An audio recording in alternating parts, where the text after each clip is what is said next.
Let's continue talking about CSS, Cascading Style Sheets. So let's go to the sign up page. You see sign up page could use a little touch up. Uh, so before I do that, let me explain the concept of how we can space things out. And to understand that, you need to know what the box model is. So if you right click anywhere here, inspect, in particular, I want to point to this one here. Let me see if I can find, oh, it's hard to get the, oh, it's because, wait, is it because I didn't put in any tag?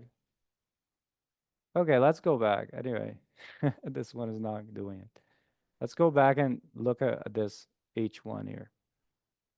So as you can see, H1 has some spacing before and after, and that's because the browser itself has some default styles. That every browser that you look has some default styles for the H1.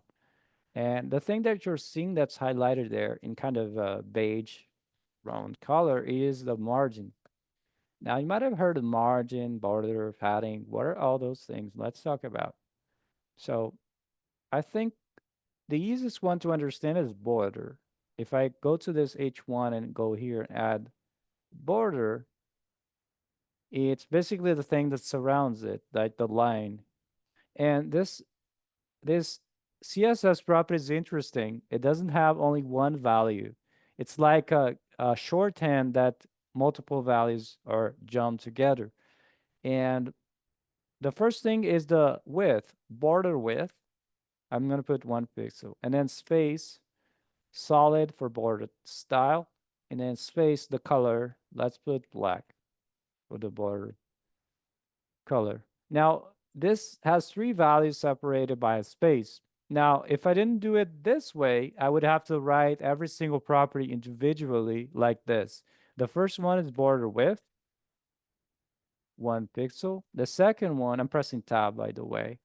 The second one is the border style, separated by a dash with solid. And the last one is the border color, which is black.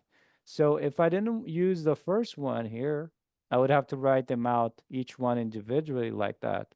So if you don't want, you want to be kind of lazy and not write every single one of them individually, use the shorthand border property and use the 3 values like so. Okay. Now, as you can see, there's some line, an outline for the H1, and that's the border. Now, let's talk about the box model. If I go here on Chrome, I think it's on the computer tab. On Firefox, it's a different tab, I think. You have to browse through them and see which one has this box model here. I think on Firefox, let me try Firefox here for those who use. I usually use Firefox for these demonstrations. So let's just show you for the sake of example. Firefox here. Open the DevTools the same way. You see it says inspector in Chrome it's elements and rules in Chrome it's styles.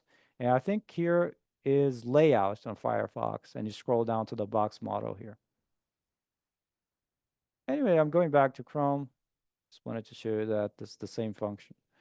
So this is the box model. So how do things go? You can see here, we just added border. It's this thing here that's highlighted. This tells you what's the border top, what's the border right, what's the border bottom, and what's the border left. Now, I said all these words because that's important because those suffixes appear in different properties. Top, right, bottom, and left. Okay, now see there's padding here and there's margin outside. Now you can see there's some margin at the top and margin bottom of 16 around. And that's the space outside. So if I were to go back to styles, and I'll show you here, if I type margin like this and start from 1 pixel and I increase it, you see the space outside the border is increasing on all sides, top, right, bottom, and left. This is a shorthand property. So if you actually wanted to target just one of the sides, you would have to write, for example, margin top separated by a dash, and that would add only to the top. You see it's increasing to the top. And then margin right, if you want to add to the side, on the right, and then margin bottom if you want to add to the bottom, and then finally margin left. You can see I type 4 different things, and it's kind of tedious. So if you don't want to type all of them, again, use the shorthand property margin like this, and it will only change for all of them. Now, this one is interesting also because you can actually specify a second value if you want, like 10 pixels. What does it mean? Well, you can play around. Let's see, if I increase the second one, you can see the sides left and right is changing. So this is what it means. The second value is left and right, and this other one is top and bottom. See that? All right, so you can even go further and have 3 values and 4 values. But what do they all mean? Well, you can play around and type them here and see them changing and understand what it is. Another way is reading the docs. For example, open a new window, MDN, and that was margin, right? This is the doc file Mozilla Developer Network that I recommend for you to understand the properties. So if you scroll down under syntax, it will tell you the shorthand properties with the different number of values. For example, the first one apply to all 4 sides. And the second one, you can see here, first one is top and bottom. And then the other one is left and right like we saw. But there's also 3 and 4. And what they mean is just what you read here. Okay, if it's 3, the first one is top, the second one is left and right, and the third one is bottom. And then for 4, you can see it's top and right, and bottom and left. And you can read the docs if you ever forget, or you can play around in the DevTools. Anyway, going back there. So that's the margin, that's the space outside the border. Now we can also have padding. If we add padding here, it's just like margin in the sense of if I could do separately left, right, right top, right, bottom, and left. Or I can use the shorthand padding with either one value all the way up to 4. So if it's one value, it's all the sides. So if I start for 1px and press down, up in my keyboard, you can see the space inside, right, within the element, the border is increasing, and then decreasing if I put it down. So that's the padding. So it's very important to understand the difference between margin and padding. If you click compute it here, highlight that, you can see in green, that's the padding, and then you see the border separating the margin outside, which is kind of beige color. And also here, you can understand the side here. If you highlight these things, it'll tell you, okay, this is the padding, that's the border, and that's the margin. And it tells you top, right, bottom, and left, the pixel value there. Very nice. And then the middle here is the width cross the height. So it tells you, oh, this element content has 913.6 width in pixels and 27.2 height in pixels. If you ever want to understand, if I refresh here, what a default value for an element is, you can always select it like the H1 here, and in Chrome, it's computed, and you got to go here and click show all. You can find out all the default CSS properties for this element, and you can even filter here. What if I want to see margin? Oh, these are all the default margins that it applies. There's a margin bottom of 16, around 16, and top 16, as you can see there. Yeah. What about padding? Well, I can go here and filter by padding, and you can see there's 0 padding for all sides, left, right, top, and bottom. The same function is available in Firefox. I think it's in a slightly different place. If you're on Firefox, like I'm showing, I think you got to go to Computed and click Browser Styles checkbox to see all of them. And then you filter here like we did, like for padding, and you should see it, all of them, okay? Just slightly different place, but the same functionality. Going back to Chrome. So that's the box model. So that's pretty much how you would add spacing between things. And to exercise that, I'm going to go to sign up, and let's work on this, making it prettier. Because I think the first thing we see that this form that's bad is everything is together very close, right? So we want to separate all these fields by some space. Let's do that going back to VS Code. I'm gonna go to sign up and have it on the side here.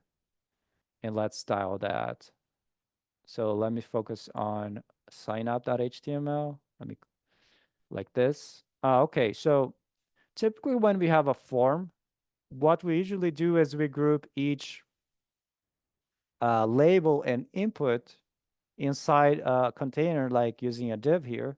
And that way we can style every one of them using a class that we usually call a form group. So this form group, you can see this is a div for this one here.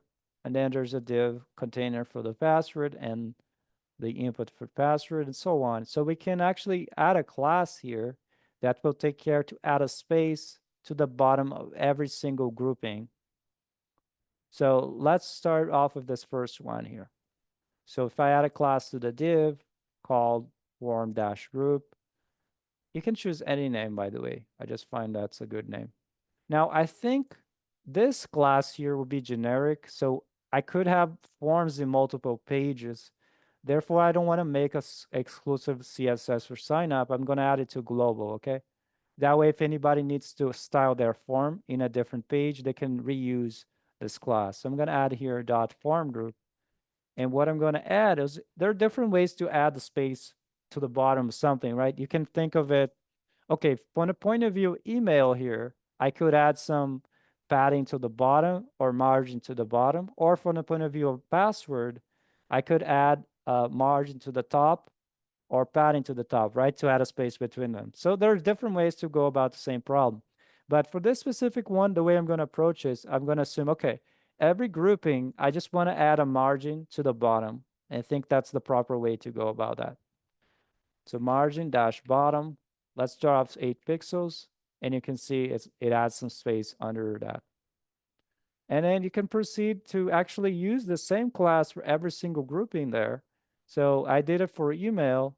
So I would do for the grouping for the password here, this div, and add class form-group. And so as I'm doing it, you can see the spacing is getting added. So I'm going to do for date of birth class for the div there, form-group, and it's the same class. So the same class will control everything. So that's what's nice about it. There's only one place to change there. So whenever anybody needs to style a form, they just have to create this div with the form group class and then close the label and the thing. And it should add all the space automatically. Let's do for this one. Favorite programming language, form-groups. Kind of tedious to do it, but it's just the way it is. Let's see.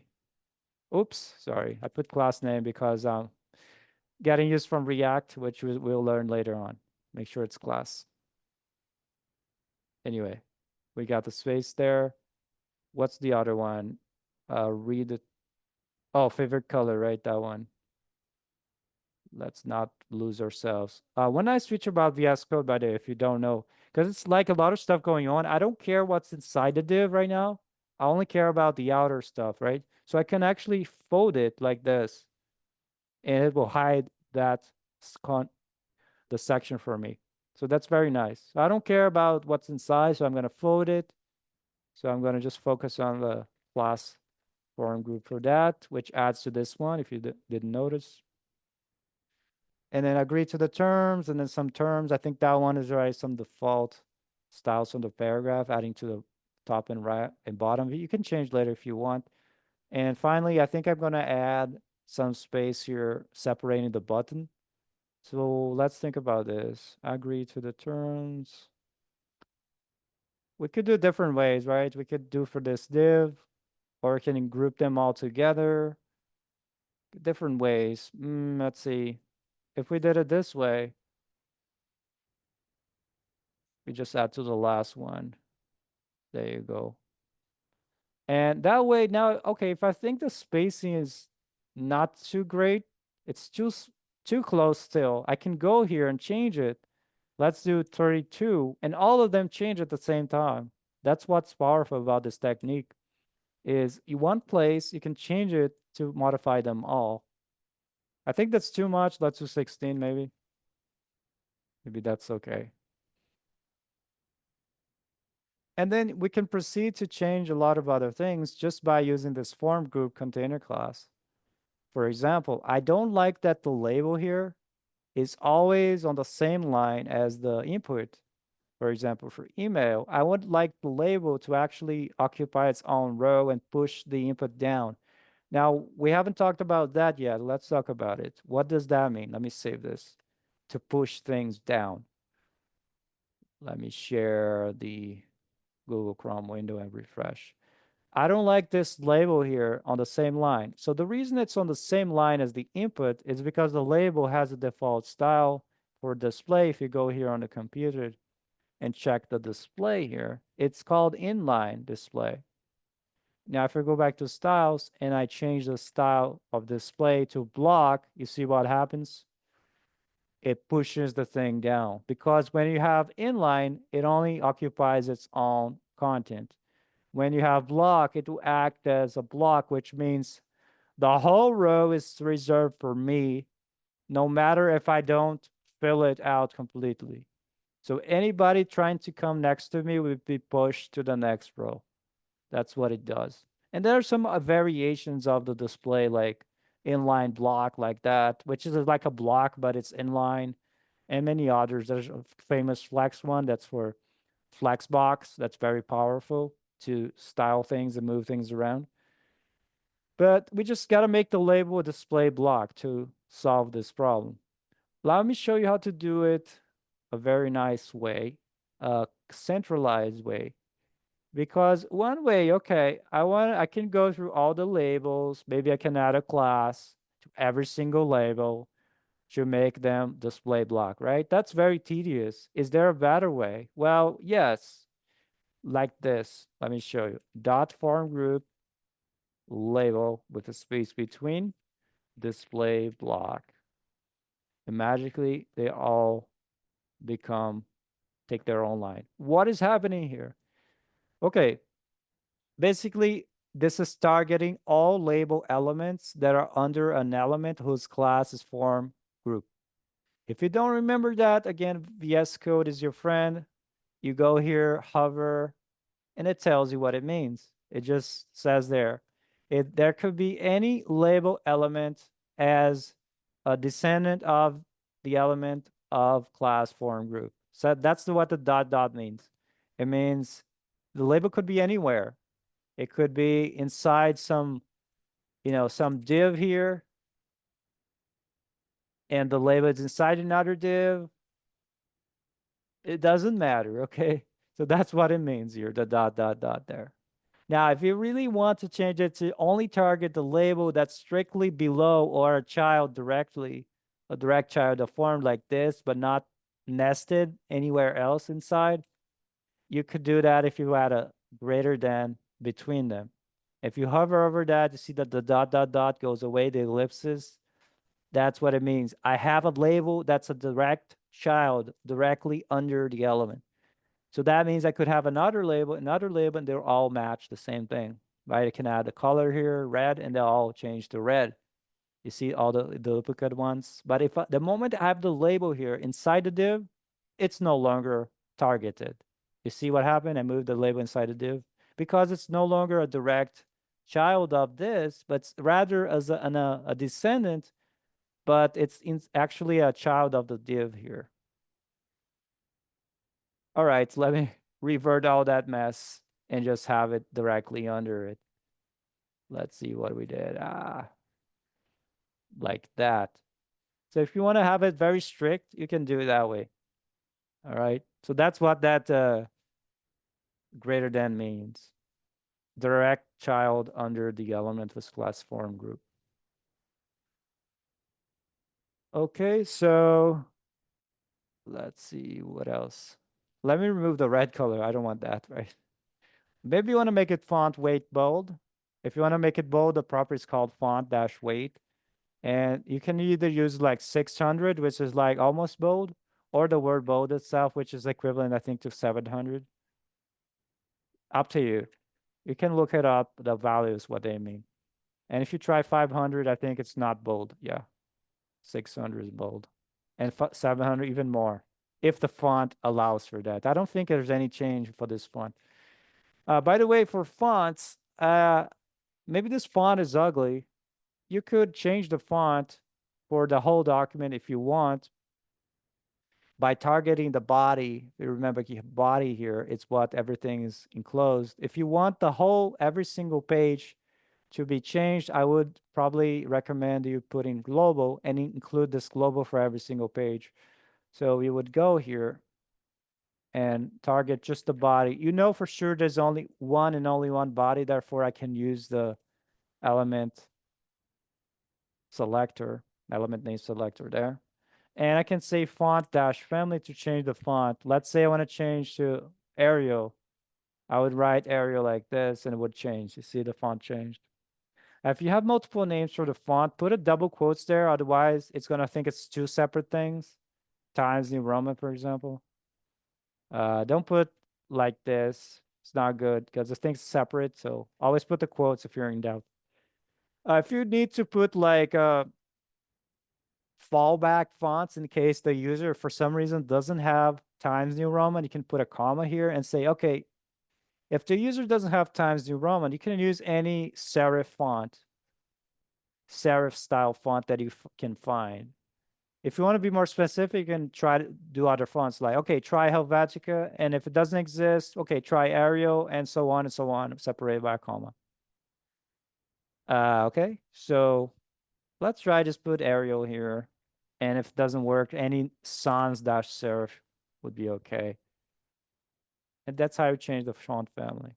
Now, because global here is included from index as well, if you notice that, if I go back home, the same font would be applied to the whole, all the descendants of body, because the property is inherited. There's some inheritance in the styles going on. Anyway, going back to the form. If you notice, this is weird because that one became bold. I don't think we want that to be bold, going back to setting up. And the reason is because if you scroll down to your favorite language here, where is it? I think you gotta unfold clicking here and there. Right after that one, this one.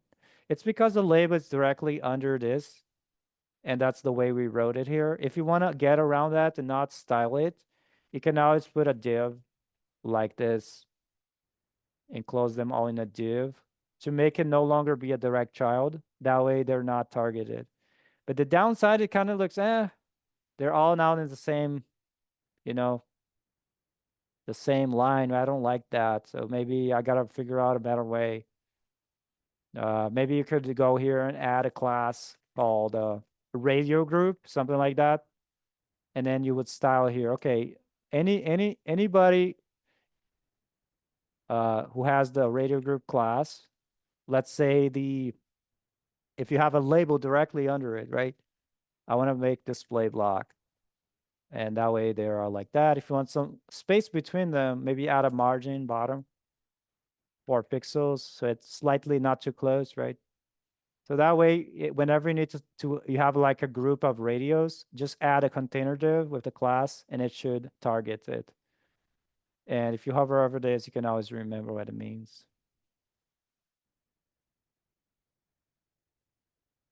Okay. Nice. Now, if you notice this, I don't like this text too close to the radios. So obviously I could add a class here and any name that I want. But there's another practice in CSS that people like doing, and it's famously known now as tailwind CSS, which is basically they write class names that do exactly what the same selector is doing. For example, if I want to add a margin to the bottom of that, I would add a class name called margin-bottom, let's say 8. And it would do just margin bottom 8 pixels. So the class name is almost the same as the property that's applied. So that's like tailwind style, and you would just add okay, whenever I need to add a margin bottom, I would just add the class margin bottom 8 like that, and it would add the space whenever I need. I think I want to add to this sign up page here. I would go there and let me put inside a div because there's no stuff enclosing it, and I would add a class. Okay, I want a margin bottom 8 for this. So there's a space between. Okay, so that's what's called now called Tailwind. And many companies do a simpler thing, not necessarily using the open source Tailwind library. Just another way of doing CSS using these helper classes that do exactly what their written, their name says.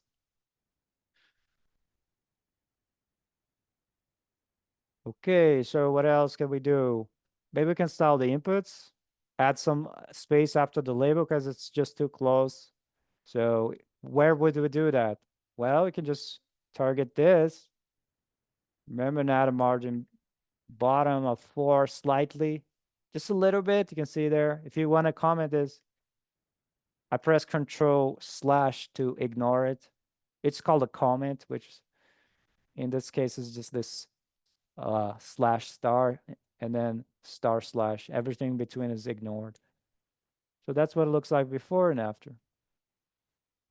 Maybe make the inputs 100%. How about that? So for that, I'm going to create a different selector. For that, let me do dot form group. I want all the input elements under form group like this to have width 100%. That's another way of specifying units. You can have percent instead of pixels. If I do pixels, for example, 20 pixels, it'll be really small, right? And it's 50 is like that. I can do 100%. What it means is it takes 100% the width of the parent. In this case, the parent is, let's see, for the form group input, would be usually the divs, right? The form group. And then the parent would be the form for those ones. So width 100%, so they occupy the whole line there. Now, there might be too long if you have a really long screen, so you can limit that. And the way I would do it is I would target the form itself to control the width of everything inside. So I would go here, maybe add a class to the form, say like limited width form or something like that. Let's call it short length form. I don't know what to call it, something like that. And then here we would define, okay, let's define dot short length form to have a maximum width of, let's say, 100 pixels. That way, everything inside would be squeezed. So that way you can control everybody's width by just increasing that. Now you can see the text area didn't increase because we didn't target it. See that one? Because it's not an input, right? That one is a text area. And what you have to do is include that in the same style that I wrote for this width 100% here for the input. So the way I can do that is adding a comma here and saying dot form group text area, and that will also fit the same style. So this is basically saying this or that. Okay, if I have an input inside a form group, element class form group, or text area under form group. Please don't make this mistake of doing this. It's not the same. If you hover over it, it's not the same. It just says text area, any text area in the document. So you have to add the actual thing again so that if you hover over it, oh, okay, it's under the element. People usually like to break a line to not confuse things like this. So that's a good styling practice for your code. Okay, the text area is down there. I think let's make it bigger because the form itself should be bigger, right? Maybe 300. Now there's a problem I want to show you, and there's a lot of weird things going on. What the heck is going on there? Let's fix that in an external window because here it's a bit hard to use the DevTools. I'm going to go here to the DevTools, refresh. I think I've zoomed in. That's why it appears big. This is weird. What's going on here? So I can click with the pointer and inspect and see what's going on here. Okay, I got a radio group, label and input, and the problem, oh, okay, is this one. If I take it out, it fixes it, right? So maybe I want to change that selector to be direct child so it doesn't, the input here that's not necessarily direct doesn't get affected. So that's one way. cheap way to do it right now. So I would go back there and just cheaply just add here this one. I add this thing and that thing, which just means it has to be directly under, not necessarily nested deep. Okay, so I did that, and I no longer see that weird thing. I still see it for the checkbox, I guess. Or is it because the text is messed up? Let's see. Refresh. That one is fixed. This one is weird. It's probably because of the length is too small or something going on here. Let's see. Inspect that. I would go using my keyboard if I want to go fast here, pressing up and down. Okay, so I would analyze, oh, this one looks okay. This one's weird. Why is it doing that? Okay, there's a margin at the bottom. Let's go inside. There's an input. Oh, okay. It's because directly under, right? So maybe I have to, oh, I could actually place a label here because I click this and doesn't check. So I actually want to do this, right? Watch me, right click, edit HTML. I actually need a label here, closing the input, so that the mechanism of clicking the label itself works. So that way, if I click this outside, it will check. Okay, so that's the proper way. And yeah, and probably I want to follow that radio group kind of pattern and put them together to avoid this bold. But I'll leave that as exercise for somebody. Anyway, going back here to fix that weird thing, just add the label. I should do to both of them because that's the proper way. But I'll leave this exercise anyway. Anyway, that's enough of that fixing. So you'd go trial and error, fixing things and so on. Let's talk about the width of the form because I wanted to share some weird behavior that's going on here. I want to go up in, you see, if I highlight the form there, why is the width going overboard? Why is it overflowing the inputs and text area? That has to do with how the width is related to the padding and the border. Because if you notice, these have padding. If you look at the box model here, there's a slight padding on the sides and border on the sides. In the width of this thing here, when you say width 100%, it doesn't account for the padding and borders, so they're additional to the 100%, therefore they will go overboard outside. Now you can change that behavior with a CSS property that just happens to not be default, but everybody now always have to pass it to change this behavior. So you would go to the thing that's causing the problem here. Styles, because I put 100%, right? It's not including padding and border, but I want to include that. So you would change box sizing here. You would change that to border box. That's the property that fixes that. So that says when you calculate the width, include padding and a border in its calculation. That way it's no longer overflowing. It's matching exactly the width of the form container. So that's what you got to do for every single thing that's using width 100%.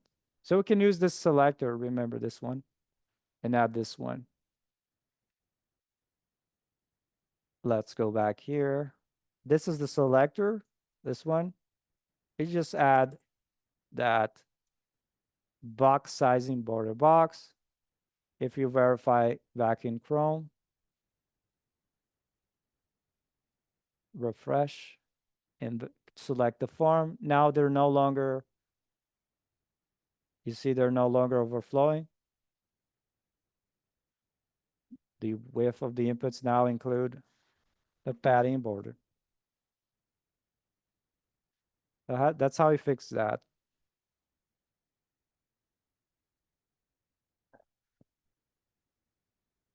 Okay, if you have any questions, let me know. I want to show you just to finish how you can add a different font that's custom. That's very interesting to do.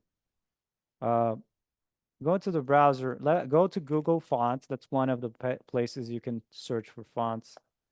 Let's say I go through Google Fonts. I kind of like Montserrat. So I click here. By the way, I'm going to copy and paste the link for you. If I want to include this in my application or website, I would click Get Font and get the embedded code here. Okay. And then all I have to do is copy these link tags here. And for the font family, I would use Montserrat. So copy the link tags, these ones. Go to the code. Let's go. Let's say for this website for sign up, I would go all the way up there before the end of head, right? I want to do before the global here because I want to add there. Now we have access to this font through the link tags. And I can go to my website here and change the font. Let's say I go here. Instead of Arial for the body, I choose Montserrat. And if I don't find Montserrat, well, I can choose Arial as a second fallback. And if I can find Arial, I will do any one sans serif type of font. Now, if you notice the font change to Montserrat. Now, if you notice going back to home, it doesn't change for home. And the reason is we don't have these link tags in the home, the index file. So you have to copy for every single file you want the font to be available. So put it in the sign up HTML, go to index, go to before the end of head, before your custom styles, paste it there so it can use the font as well. So you have to add for every single HTML file. Save that. Go to the browser. And that's Google Fonts. Very nice to use different fonts in your site. If I refresh, let me save everything, refresh. There you go. Now it's working. If I go home, it's the same font. If I take it out, it's different font. If you're curious what it means, like every website, you can see the source code, right click, view page source. And you can see the link tags are here. What are they doing? Basically, you can click here and see what the code looks like. And it's basically defining all this CSS stuff called at font face with the font family name. And then they, in the line SRC, they put the path or URL of the actual file for the font, the WAF2 extension. That's the font. You can actually go to this and download, I think, if you copy and paste, it should download that font. But that's basically what's doing. It's setting up all the fonts so you can use it in your CSS by just saying font family Montserrat. So it's very nice. Again, like I said, I might have said this in the previous lecture. If you go about your browsing on the internet, you can always find out how people style or make their websites by open the DevTools or right-click inspect or right-click view page source. So if you're curious, you come across a button like this one. Oh, how do I make this button? I just right-click, inspect, and you see, oh, okay, it's an anchor tag. And on the right-hand side is all the styles. Oh, that's the color they're using, this one. Oh, it's actually this one. If I take it out, it removes it, and I can change if I go here. Oh, nice. That's black now. And if you don't like it, you can refresh and it go back to normal. Reloads. But that's basically, you can look at their styles. Everything is open source, right? For every website out there. Oh, they add padding. Oh, if I remove the padding. Oh, font family, Short Sans Pro. Font size, if I increase font size, gets bigger. Border radius is for the rounded borders, so I can increase that for more rounded. Yeah, padding, I can increase that on the top and bottom, right? The first one, and then left and right. And margin. Oh, there's a spacing. Oh, that's the margin. And you learn how other websites are made. There's a lot of stuff here if you scroll down. And finally, the box model. Very convenient tool. DevTools, your friend, to learn about CSS and HTML and web development in general. Okay, I think with that, I finished this lecture.